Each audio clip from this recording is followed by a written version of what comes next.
Hello everyone, welcome our channel. দেখো আজকের এই ক্লাসে আমরা আরও কিছু গুরুত্বপূর্ণ বাংলা বাক্য খুব সহজভাবে ইংলিশে ট্রান্সলেট করব। দেখো আমরা ডেইলি লাইফে যে বাংলাতে কথা বলি, সেই বাংলা কথা যদি আমরা ইংলিশে বলতে পারতাম, ইংলিশে যদি প্র্যাকটিস করি, আমরা যদি প্রত্যেক দিন যে এক্সপ্রেশনগুলো বাংলাতে কথা বলি সেগুলো যদি ইংলিশে করার চেষ্টা করি, তাহলে কী হবে না, ইংলিশে ইমপ্রুভ হবে। আমাদের চেষ্টা করতে হবে প্রত্যেকটা এক্সপ্রেশন, প্রত্যেকটা বাংলার এক্সপ্রেশন আমরা ইংলিশে ট্রান্সলেট করব। দেখো আজকেরও দুটো এক্সপ্রেশন দিয়েছি। দুটো এক্সপ্রেশন কেন? এক একটা এক্সপ্রেশন অর্থাৎ এক একটা গঠনে আমরা হাজার হাজার বাংলা বাক্য থেকে ইংলিশে তৈরি করতে পারবো। এখানে কি, তুমি কে আমাকে অপমান করো, তুমি কে আমাকে থামানো, তুমি কে আমার উপর চেঁচানো। দেখো এই একটা এক্সপ্রেশন, এই ধরনের আমরা কিন্তু প্রচুর বাক্য তৈরি করি, করতে পারবো যদি একটা গঠন আমরা শিখে নিই। তারপরে কি, সুযোগ পেলেই সে আসবে, সুযোগ পেলেই আমি শিখব। এই ধরনের কিন্তু আমরা এই যে দুটো বাক্য দিয়েছি, এই ধরনের কিন্তু আমরা অনেক বাক্য তৈরি করতে পারি। সুযোগ পেলেই সে ঘুমাবে, সুযোগ পেলেই সে এখান থেকে চলে যাবে, সুযোগ পেলে সে খেলতে বেরিয়ে যাবে। দেখো এই বাক্যগুলো আমরা কিন্তু নিজের থেকে তৈরি করতে পারি যদি এই ধরনের এক্সপ্রেশন একটা গঠন যদি আমরা শিখতে পারি। দেখো, তুমি কে আমাকে থামানো, এই যে তুমি কে, এখানে কিন্তু জোরের সঙ্গে বলা হয়, জোরের সঙ্গে বলা হয়। তুমি কে আমাকে থামানো, তুমি কে আমাকে অপমান করা, এইভাবে কিন্তু বলতে পারি। তাহলে যখন এই যে তুমি কে, এর জন্য আমরা কি করতে পারবো, হু দা হেল আর ইউ। ওকে, এই পুরোটা আমরা কি করব না, তুমি কে, এটা কিন্তু জোরের সঙ্গে।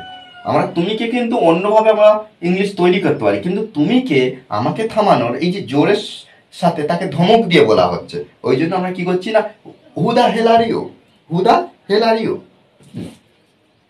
আমাকে থামানোর। এই যে থামানোর, এটা কিন্তু আমরা যখন ব্যবহার করব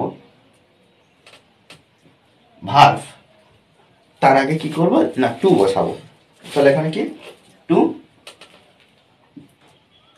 স্টপ মি, আচ্ছা জিজ্ঞাসা চিহ্ন। ওকে, তাহলে who the hell are you to stop me, তুমি কে আমাকে থামানো। তারপর কি, তুমি কে আমাকে অপমান করা, তুমি কে আমাকে অপমান করা। একইভাবে হু দা হেল আর ইউ, আমরা বসিয়ে দেবো who the hell are you to insult, insult কাকে, আমাকে, জিজ্ঞাসা চিহ্ন।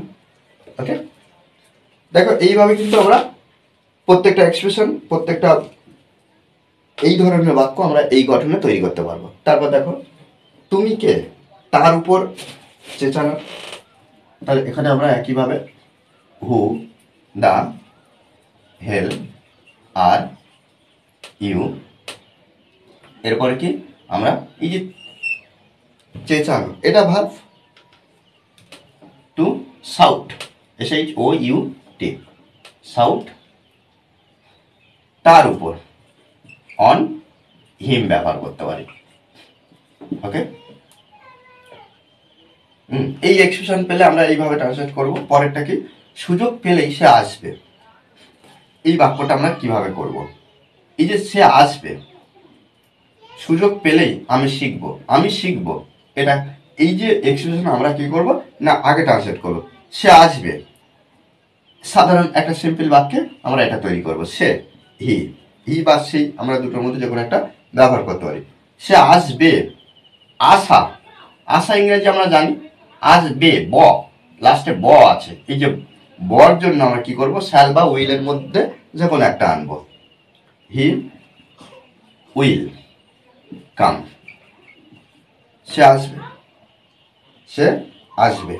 এই যে সুযোগ পেলেই, তাহলে এখানে আমরা আরেকটু ভাবে ঘুরিয়ে বলতে পারি, যেই না সুযোগ পাবে, এটা কিন্তু আমরা ইংলিশের ক্ষেত্রে এই যে যেই না সুযোগ পাবে এটা লিখতে পারি, কিন্তু বাংলার ক্ষেত্রে সুযোগ পেলে, কিন্তু পুরো স্ট্রাকচারটা কিভাবে করব, হি উইল কাম, সে আসবে, as soon as, as soon as, কে কার কথা বলা হচ্ছে, সে অর্থাৎ সাবজেক্ট, এটা আবার ব্যবহার করব, হি গেটস দ্য চান্স।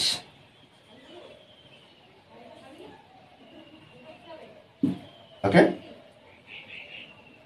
তাহলে কি বাক্যটা কি করলাম, হি উইল কাম, সে আসবে, as soon as he gets the chance.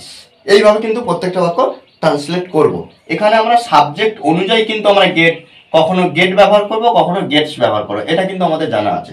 যখন সাবজেক্ট, এটা শুধু প্রেজেন্ট টেন্সের ক্ষেত্রে, সিম্পল প্রেজেন্ট টেন্সের ক্ষেত্রে যখন আমরা দেখবো যে subject third person singular number আছে, তখন আমরা কি করব, সাবজেক্টের পরে যে ভার্বটা থাকবে তার পরে এস বাই এস যুক্ত করব।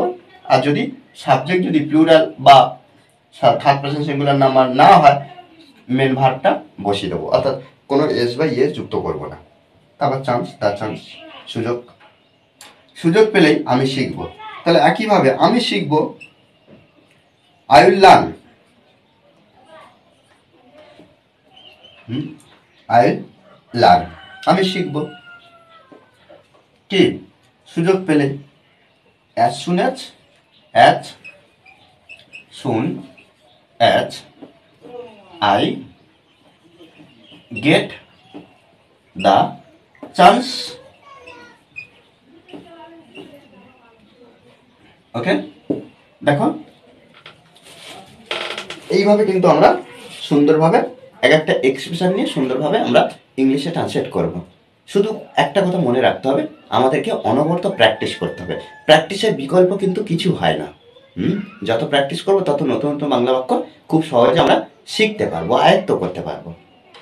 ওকে, আর এই ক্লাসটি যদি ভালো লাগে অবশ্যই লাইক করবেন, শেয়ার, আর যারা এখনো পর্যন্ত এই চ্যানেলটি সাবস্ক্রাইব করেননি তারা অবশ্যই চ্যানেলটি সাবস্ক্রাইব করে পাশে থাকবেন। Okay, thanks for watching this video.